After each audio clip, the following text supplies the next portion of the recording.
ଆଜି ଆପଣମାନଙ୍କ ପାଇଁ ନେଇ ଆସିଛି ମୁଁ ନୂଆ ଆୟୁର୍ବେଦିକ ଚିକିତ୍ସା ଯାହାକି ନାଁ ହେଲା ଆଜମା ଶ୍ୱାସ କାଶ ସର୍ଦ୍ଦି। ତ ପ୍ରଥମେ ଚାଲନ୍ତୁ ଭିଡ଼ିଓକୁ ଷ୍ଟାର୍ଟ କରିବା ଓ ତାପରେ ମୁଁ କହିବି ଆପଣଙ୍କୁ ୟାର ସାଇଡ଼୍ ଇଫେକ୍ଟ କ'ଣ ଅଛି ଆଉ ୟାକୁ କେଉଁମାନେ ୟୁଜ୍ କରିପାରିବେ। ତ ଦେଖନ୍ତୁ ଫ୍ରେଣ୍ଡସ୍, ଋତୁ ବଦଳିବା ଅନୁଯାୟୀ ପ୍ରଥମେ ସର୍ଦ୍ଦି ଜୁକାମ ଓ କାଶ ଇତ୍ୟାଦି ଆମକୁ ହଇରାଣ କରିଥାନ୍ତି।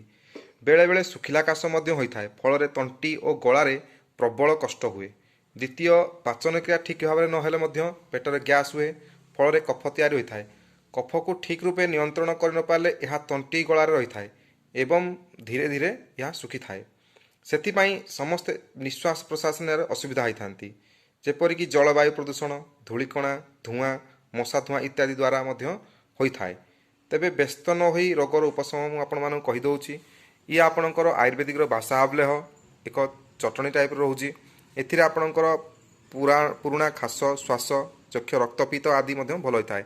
ଇଏ ବେସିକ୍ ଆୟୁର୍ବେଦିକରେ ରହୁଛି କଫ ସିରପ୍, ଯାହାଦ୍ୱାରା କି ଆପଣ ଶୁଖିଲା କାଶ ଯେଉଁମାନଙ୍କର ହେଉଛି ଗଳାରେ କିଛି ଲଗେଇ ରହିଛି ତ ସେ ମଧ୍ୟ ଠିକ୍ କରେ।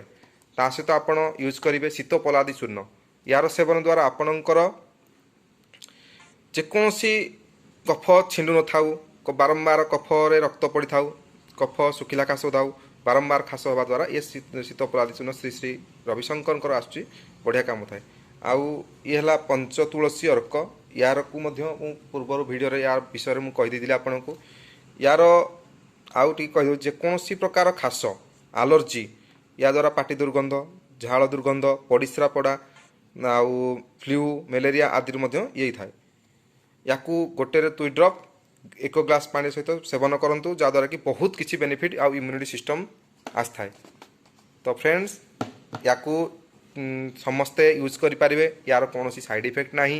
ୟା ଆପଣଙ୍କୁ ଆୟୁର୍ବେଦିକ ଯେକୌଣସି ଆୟୁର୍ବେଦିକ ଷ୍ଟୋରରେ ମିଳିଯାଇପାରେ।